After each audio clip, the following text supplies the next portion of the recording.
আসসালামু আলাইকুম রহমতুল্লাহ।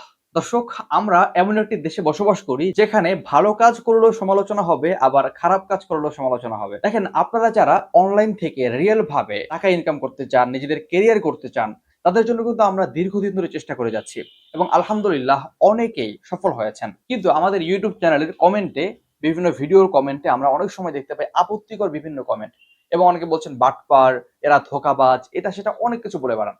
কিন্তু যখন প্রমাণ চাওয়া হয়, প্রমাণ দিতে পারেন না। কিছু ঘটনা আমি আপনাদের এমন দেখাবো যেগুলো দেখলে আসলে বুঝতে পারবেন কারা এই কমেন্ট গুলো করে এবং কোন উদ্দেশ্য থেকে করে। দর্শক, দেখতে পাচ্ছেন এখানে একজন কমেন্ট করেছে যে এরা প্রতারক, সকলে সাবধান। আমি একটু এর আগের একটা কমেন্ট আপনাদের দেখিয়ে নেই।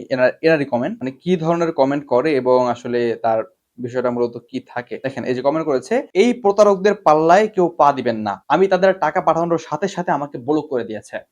কত বড় একটা অভিযোগ, চিন্তা করেছেন? দেখেন আমি এখানে কি রিপ্লাই করেছিলাম। আমি বলেছিলাম, আস্তাগফিরুল্লাহ, আপনি আমাকে সরাসরি নক দিন। যদি প্রমাণ দিতে পারেন তাহলে যা বলবেন তাই, বা আপনার নাম্বার দিন, আমি নিজে যোগাযোগ করছি। ইনি একটা না, ৩-৪টা কমেন্ট করেছে এবং বিভিন্ন ভিডিওতে ঘুরে ঘুরে কমেন্ট করেছে, এবং এই ভিডিওতে ২টা কমেন্ট ছিল। পরে আমি এখানেও একই এখানে আমি দিয়েছিলাম। দেখেন, লিখেছে এরা প্রতারক, সকলে সাবধান। আমি এখানে লিখে দিলাম কি, আপনি উদ্দেশ্য প্রণোদিত ভাবে নানা রকম কমেন্ট করছেন, লক্ষ্য করলাম। যদি প্রমাণ দিতে পারেন তাহলে যা বলবেন তাই, প্রমাণ ছাড়া যাচ্ছে তাই বলে মানুষকে বিভ্রান্ত করবেন, দুনিয়া আখেরাত সব জায়গায় বস্তাবেন।